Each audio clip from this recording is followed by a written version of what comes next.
Hey, what's up, Taka fam? As you can see, I entered in the Chaos Origins sneak peek and I won the map. So for this, I won the map with a raffle, but overall, this weekend, I did make third place. So yes, I wasn't first, but I still got the map, and of course, have my favorite monster, Retrain ever. So for top four, you do get the secret rare Garifo. So as you can see, boop. Yeah, so that was awesome. I actually traded someone who also got it. So now I have two.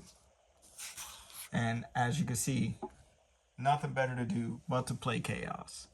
So I enjoyed the deck. I'll talk about some of the things I want to change and want to add. So starters. So we have the two ritual monsters. So we have the Black Chaos and the BLS. So these cards are insane because both of them are Towers monsters unless you specifically target them. This one's really cool because one of its additional effects is you target a card on the field, banish it face down. It's crazy. On special summon though, you get to just add back any spell card from your graveyard and it does not target. So in my side deck, I was playing Called by the Grave. There's been so many times I would use him to grab back the call by I just used. So it's almost like infinite call bys, which that is just absurd. BLS is crazy because on his special summon, he gets to target a card and banish it. Awesome. Then he has BLS's other effect where if he kills a monster, he gains 1500 and then can attack again. So he's like a mixture of the old BLS and the Link monster. So that's pretty dope. Then for more starters, so unfortunately I was only able to get my hands on one Black Chaos. This card is awesome and I'm gonna try to get two more if I can. But it has an effect where you can discard it to place a trap card that mentions Light and Darkness Ritual face up from your deck or graveyard. And I believe hand too, but that's really insane. And this card is also a Towers while you have the ritual spell, like any ritual spell in the grave. Then he has another crazy effect that's just like broken that makes him like Fenrir, which this effect is not once per turn. You get to banish two cards on the field, non-target. Granted, you have to, banish two cards, but the moment you summon it, your opponent has to respond. If they flip a card so that you don't use the effect, then he served his purpose anyway. And since that effect is not once per turn, if you find a way to put it on the board again, then it's crazy. So it has like a inherent summon. You put a spellcaster or a warrior ritual from your hand back into the deck and then summon it, which doesn't start a chain. So that's insane. Definitely play 3 if you have it. Then one of my favorite cards is Garifo. This card is really silly. It makes the deck play on turn 0, which is what matters. It has the Karibo effect where you can discard it, take no damage, which is cool. But the insane effect, one of them, is that you can quick effect discard this. You get to set a trap card or a spell card that mentions Light and Darkness Ritual face down, and it can be activated that turn. So that's how you play on turn 0. And then if that's not enough, its other effect is crazy, where if you ritual summon a monster with a spell card that requires specific levels or anything like that, you can just banish this as the whole material, or you can just use it as the whole material. So this card is insane. Definitely play 3. Then something different, I played this engine.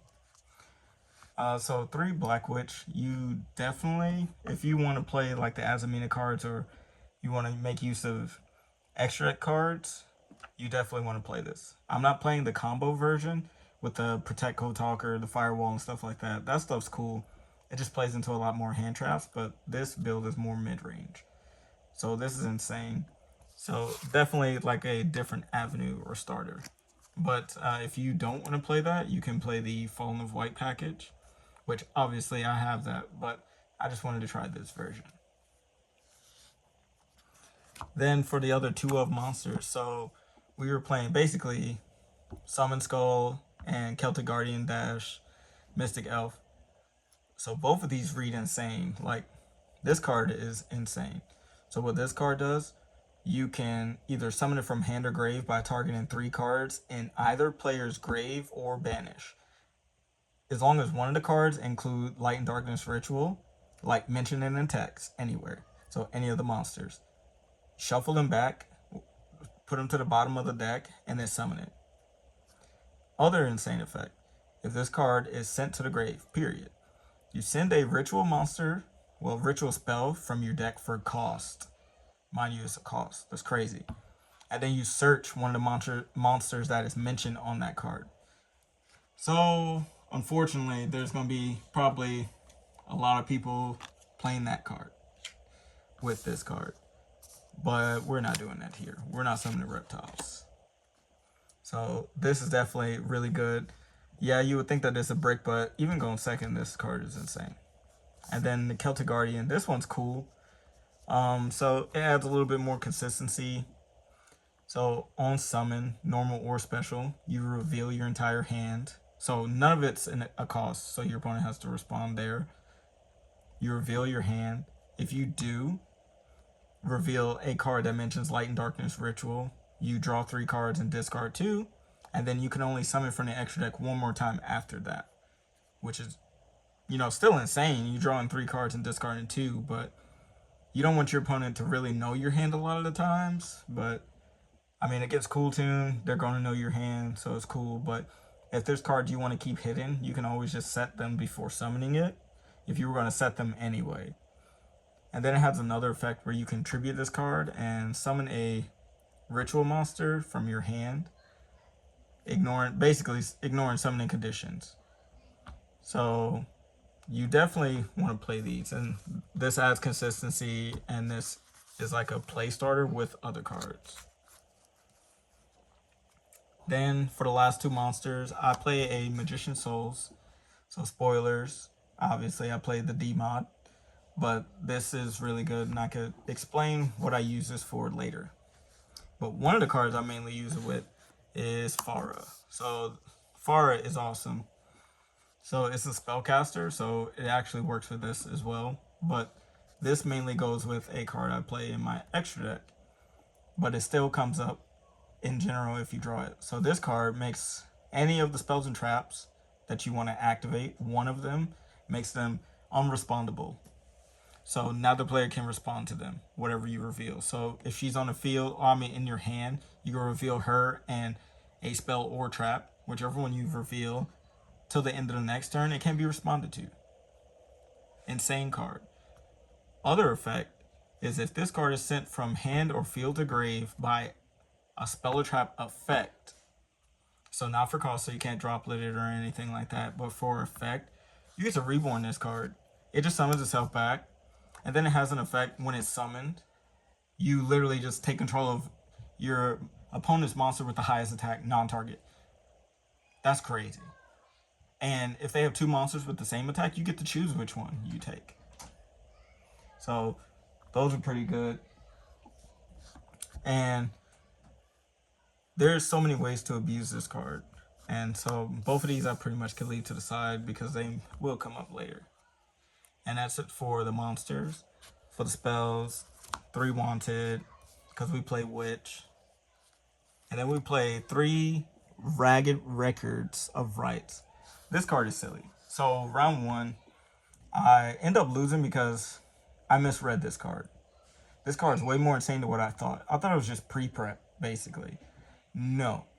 This card literally says you reveal a ritual spell from your deck, add any monster that mentions that ritual spell.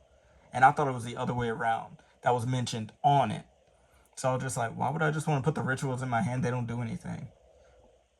But I misread it because if you look, every monster in the deck, just for the most part, mentions the ritual spell. So that means your whole deck is searchable now. And if one of your ritual monsters is sent to the grave by an opponent's card effect, you get to just add this back to your hand. So this card is really silly and really insane. Then we have the one Deception, just because we play Witch. So because I didn't have Black Chaos, I decided to test out Chaos Base. I thought it was cool. So the only light monster you play is the Celtic Guardian or Celtic Mystic. So you send that to search your Black Chaos. I only played this because I only had one of these, and this card's at 1, so I couldn't play multiples. But in the future, if I do get 2 more of these, I still might test around with this just to add more consistency to the deck. But I wanted to try it out. It was cool. And then the Ritual Spell. This card's really good. This is one of the best Ritual Spells I've seen in a while. It's just as good as Mitsurugi Mirror and Ritual. So this card is Light Darkness Ritual. So all the cards, all the monsters, spells, and traps in the deck mention this card. So they're all highly searchable. So you can use this to ritual summon any of the ritual monsters. And you get the tribute from your hand or field, or banish from grave. So that's what makes the Grifo crazy, because it counts as the whole tribute, so you can just banish it from the grave once you use it. Another insane effect. Once per turn while this is in the grave, you can add this back and a monster that mentions this card. That's the whole deck. And it doesn't target. So if you have multiple targets and they have Bystials, they just Bystial one, you pick up the other. So it's like really insane. I do like 2 of these. Hard draw on this, not the worst thing either. It's actually playable. It's one of the better ritual spells that's actually okay to draw. Then we have Chaos Magical Hats. This card's cool. I just played it because this card used to be a trap card, and now it's a quick play spell. So if your opponent activates a monster effect or a normal spell or trap, while you control a monster that mentions this card, you get to change that effect to destroy one of your face-down monsters. And you're like, okay, how would you get a face-down monster? Well, the other part of the effect is it lets you pick 3 cards from your deck that are spells and traps, different names. You take that monster plus those 3 spells and traps, shuffle them up, and set them face down, and it changes their effect to pop one of them. So there's some little goofy cards that you can play too that I've been like testing out, having some fun with. Maybe not today, but I didn't want to really, leak the goo here. But let's see if I can find it real quick. So you can set this card, maybe not this card specifically, but the trap. I couldn't find it. The Curse of Diablo, because if it's into the grave, it searches this card. So that's pretty cool. So this card is good, and Grifo can actually, set this. So, and then Timaeus, spoiler, obviously we play the Demon, like I said. And then the other brick, which is Debtors. So I decided not to play the regular Hallowed Azamina because it's a normal spell. So this deck doesn't lose the Fua. So if you try to fusion summon or whatever, they Fua you, at least you could search a quick play way to play. So both of these help you play better in the Fua, because they're both quick plays and you just wait. And then last part of the deck. So you saw I'm not playing hand traps, but we are playing hand traps.